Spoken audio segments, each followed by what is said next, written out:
تعالي اقعدي تعالي اقعدي لا ما تفاجئنيش. اقعدي بس. انا تروماتايز. بيتي كده خلاص. السلام عليكم ورحمة الله وبركاته، واهلا بيكم في فيديو جديد على القناة. انا احمد عباس، جي بي تريني هنا في بريطانيا، والنهاردة ان شاء الله هاخدكم حاجة اسمها دورسيت ريليس داي، وده يوم بيتعمل كل شهر للجي بي ترينيز او المتدربين في المنطقة دورست اللي احنا قاعدين فيها. بنتجمع فيه وبيحصل فيه تبادل للخبرات اللي احنا بنتعلمها في شغلنا في المستشفى. بيبقى فيه ورك شوبس وبرزنتيشنز، واللي مخلي اليوم ده بالذات مهم قوي بالنسبه لي ان انا النهارده سكادجولد ان انا اعمل برزنتيشن قصاد زمايلي وقصاد الاديوكيشنال سوبرفايزر بتاعي. فطبعا ادرينالين رش رهيب. قررت ان انا اخد الكاميرا معايا واستاذن الناس بحيث ان انا اصور البرزنتيشن واوريكم اليوم بيمشي ازاي. الدورست ريليز داي بيتعمل في البورنموث يونيفرسيتي اكزيكتيف سنتر، لكن ثواني احنا لازم نرجع شويه لان هو اليوم ما ابتداش من هنا. خلينا نرجع نشوف اليوم ابتدى ازاي.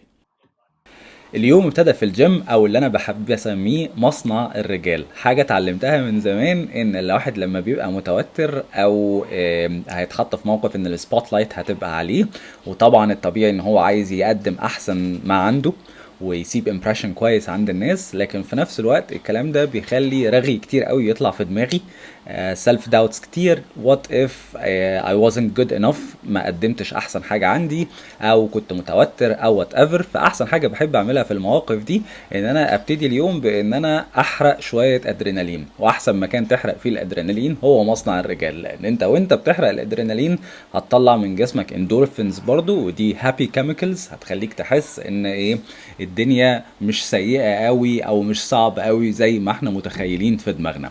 بعد ما خلصت التمرينه خدت الشاور الجميل بتاعي، وبعد كده شربت كوبايه القهوه اللي هوريكم انا بجيب البن بتاعها من فين، وخدت نفس عميق.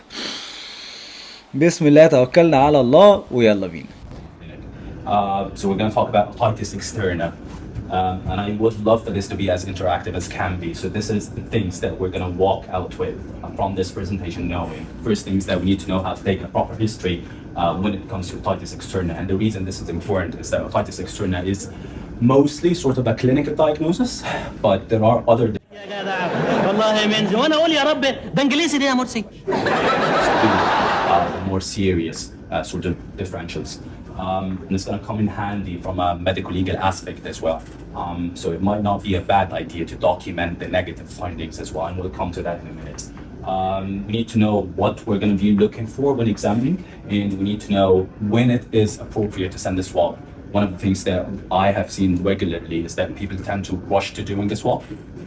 Well, you can't condemn that, but you gotta ask yourself, is that really necessary? And luckily, we have nice guidelines that tell us when exactly we should be doing swabbing on a patient with otitis externa. And then we need to know when they need an ENT review and when it is appropriate to refer them to an ENT clinic. So what is otitis externa? Do you guys know what a definition is? A simple definition of otitis externa. What is it? Externa. Yes, that's the key word, isn't it? Right.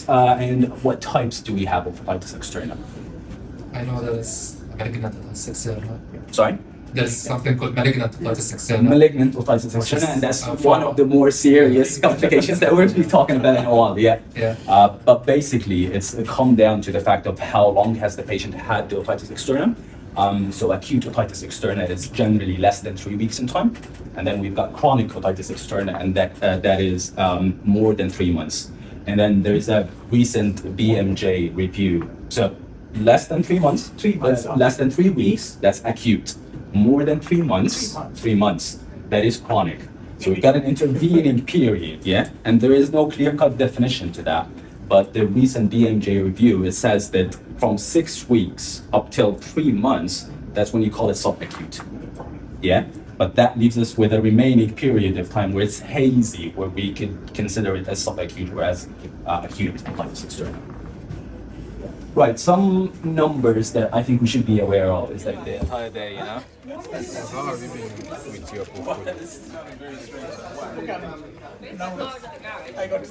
This is the guy who took the presentation. Thank you very much.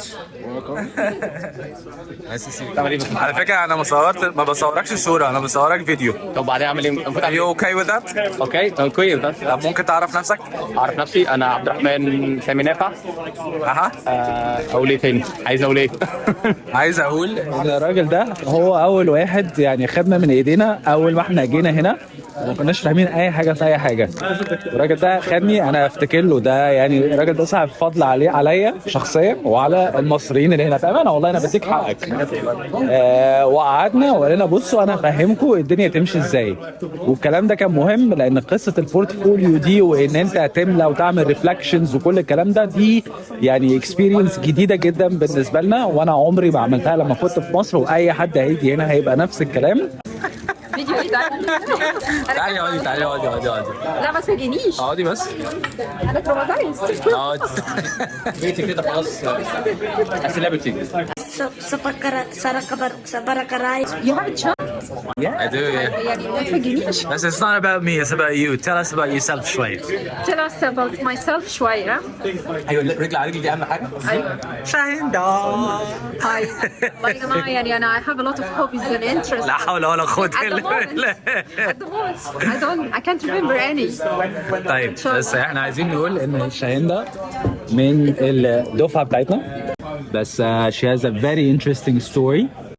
و the most interesting thing ان هي جت من مصر على طول على التريننج، وفي رأيي دي حاجة مش سهلة. مش سهلة خصوصا إن أنا بدأت emergency. Yes.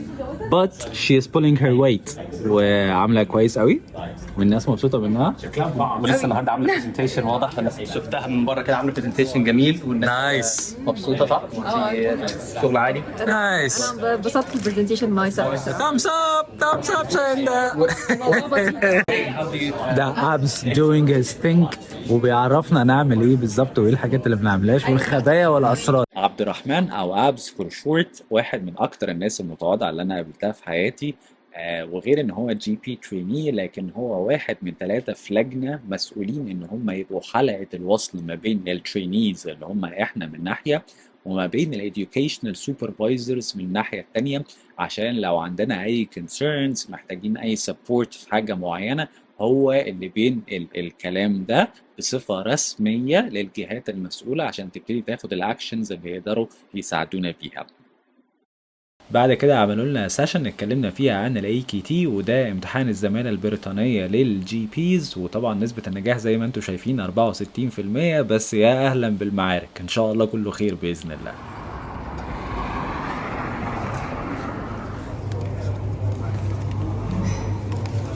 This is my favorite.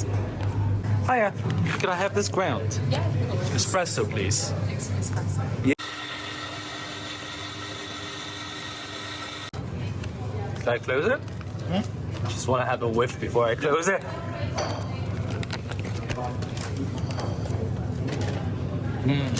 دي القهوة بتاعتنا وبعد كده I'm waiting for the drink. بس وخدنا الدرينك بتاعنا. بس I have to say يعني واحدة من ضمن الحاجات اللي أنا مش بحبها هنا وبتحصل كتير الصراحة إن إيه يعني دلوقتي أنا I know إن أنا لما أجيب bag of coffee beans يعني المفروض آخد معاها درينك، بس مفيش حد بيقولك أنت فاهم، فأنت لو عارف هتطلبها عشان أنت فاهم أنت المفروض ليك إيه، ولو مش فاهم عادي. يعني أنا قبل كده قبل ما أعرف القصة دي كنت بروح أشتري القهوة وصباح الفل محدش بيقولك أي حاجة وبتمشي، لحد ما في حد قال لي على فكرة ستاربكس عامل ان انت لما تشتري قهوة ممكن تاخد معاها فري درينك يعني فاهم، فمن ساعتها ابتديت اطلب ما حدش بيقول لك حاجة، بالعكس ده بيبص لك كده انت عارف الموضوع ده.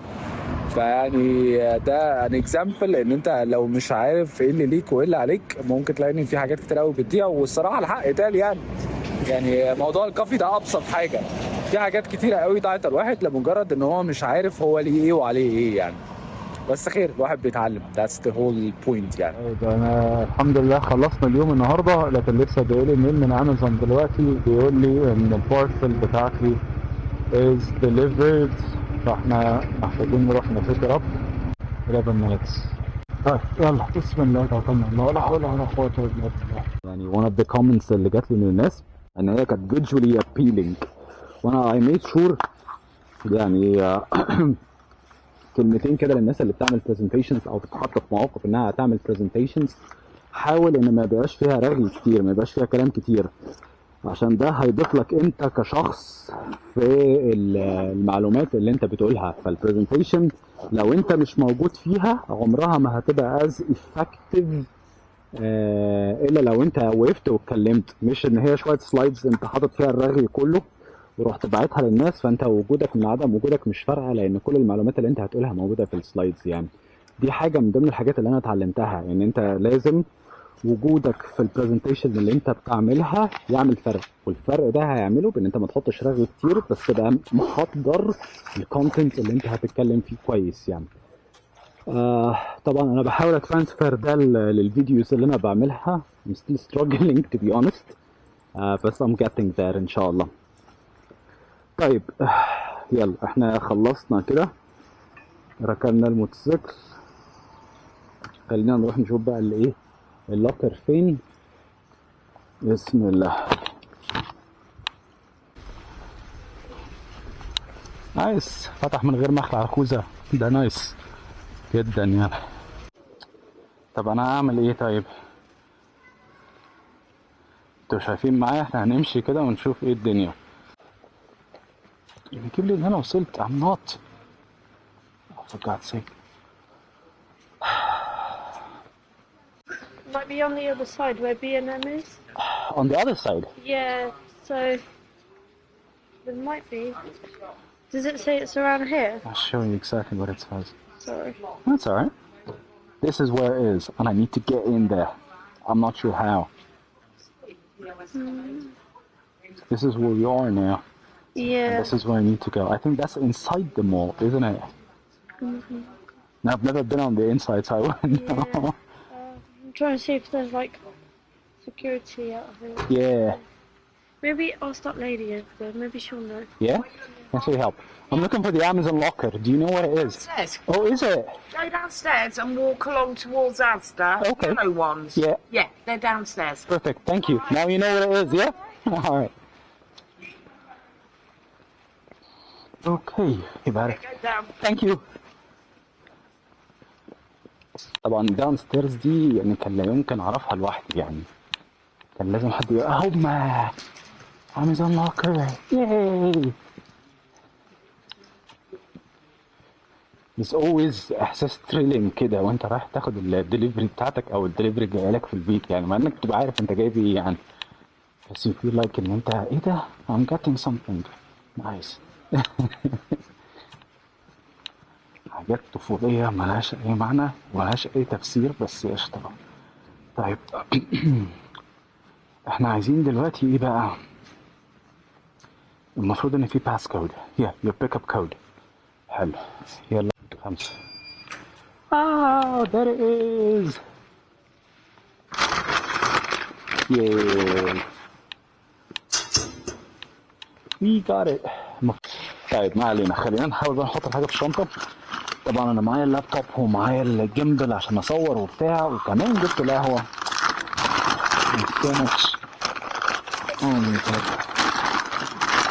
مفيش غير ان احنا نحشر، بس لا هو الحشر هنا مش هينفع في مثل هذه الحالة، فانا we have to get a bit creative بقى. so حط دي هنا، حط ده كده، الجيمبل الحاجات اللي هي ايه ممكن تتكسر على جنب. نفعص ده كده شوية مش هيحصل له حاجة.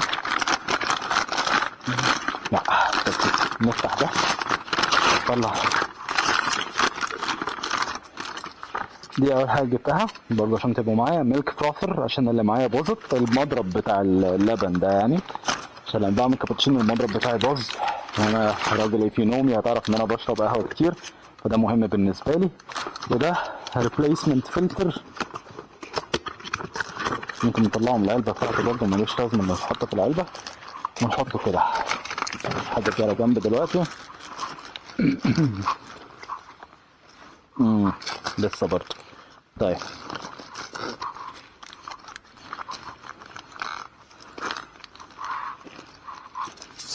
دي لازم تطلع بره، دي تتحط تحت هنا. قصة يا لهوي، هو اللابتوب هو اللي قافل الدنيا.